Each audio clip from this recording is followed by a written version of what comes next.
Le roman était déjà long tel qu'il avait été publié.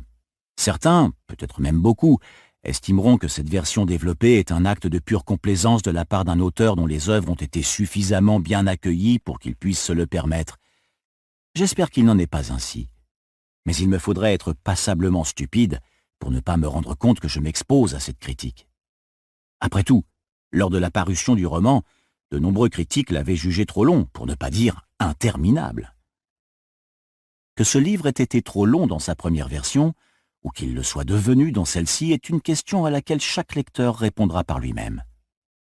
Je voulais simplement préciser dans ces quelques lignes que si je fais republier Le Fléau comme il avait été conçu à l'origine, ce n'est pas pour ma satisfaction personnelle, ni pour celle d'un lecteur en particulier, mais pour répondre aux vœux exprimés par un groupe non négligeable de lecteurs. Je ne me serais pas prêté à cette nouvelle publication si je n'avais pas été convaincu que les passages dont le manuscrit original a été amputé enrichissaient mon histoire. Et je serais un menteur si je ne disais point que je suis bien curieux de voir comment la nouvelle version sera accueillie. Je vais vous épargner le récit de la genèse du Fléau. Les enchaînements d'idées qui donnent naissance à un roman n'intéressent le plus souvent que les romanciers en herbe, car ils pensent qu'il existe une formule magique pour écrire un roman qui connaîtra le succès commercial.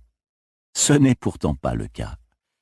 Une idée vous vient, plus tard une autre frappe à la porte, vous établissez un lien ou une série de liens entre ces deux idées, quelques personnages, généralement à peine une esquisse au début, se présentent. Une conclusion possible surgit dans l'esprit de l'auteur, mais quand la vraie conclusion arrive, elle ressemble rarement à celle qu'il avait envisagée. Et finalement, le romancier s'assied devant sa feuille de papier, sa machine à écrire ou son ordinateur. Quand on me demande comment j'écris,